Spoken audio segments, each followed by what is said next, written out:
এটা নিজে দেখবেন, অপরকে দেখার সুযোগ করে দিবেন। এই ভিডিওটা অত্যন্ত জরুরি, সবাইকে দেখার অনুরোধ রইল এবং শেয়ার করবেন। সবাই সতর্ক থাকেন এবং অপরকে সহযোগিতা করবেন যাতে সেও নিজেও সতর্ক থাকে। ভাই টাকাটা নেন, যে টাকাটা দিল তার মাস্ক করা আছে, সে টাকাটা দিল। আপনি সিম্পলি 1000 টাকা নিলাম, এটা চেক দেয়, এটা নকল না আসল। টাকাটা চেক দেওয়ার সময় দেখেন টাকাটা আমার 6 ইঞ্চি থেকে 12 ইঞ্চির ভিতরেই থাকে। যতক্ষণে থাকে এই টাকার সাথে মেশানো স্কোপোলামিন, এই থেকে এই নিঃশ্বাসটা আমার ভিতরে আসবে। এই আসার সাথে সাথে এটা রিমোটের মতো আমি কন্ট্রোল হতে থাকবো। রিমোট দিয়ে যেরকম করেন যে হ্যাঁ নিউজ চ্যানেল দিলাম, গানের চ্যানেল দিলাম, খেলার চ্যানেল দিলাম, সব হয়, ঠিক তা হতে থাকবে। আপনারা বলবে যে হ্যাঁ টাকাগুলো দিয়ে দেন, নেন, আপনার ক্যাশে আরও আছে দেন, আপনার যা কিছু বলবে। যদি বলে যে মানি ব্যাগ দেন, দেন, মোবাইলটা দেন।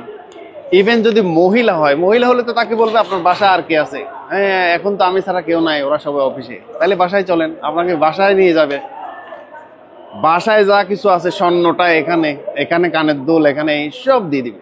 সুতরাং কেউ মাস্ক পরে আপনাকে কোনোভাবে এভাবে ঠিকানা দেখায়, মোবাইল ডায়াল করতে বলে, হ্যাঁ তারপরে নাম্বার দেখতে বলে, টাকাটা চেক দেয়, ম্যাক্সিমাম ক্ষেত্রে এদের বয়স দেখা গেছে 30, 40 বা 50 বছরের কাছাকাছি হয়। তবে নিজেকে নিরাপদ রাখতেও মাস্ক পরবে, কিন্তু আপনাকে বিপদে ফেলার চেষ্টা করবে। অবশ্যই ভিডিওটা শেয়ার করবেন।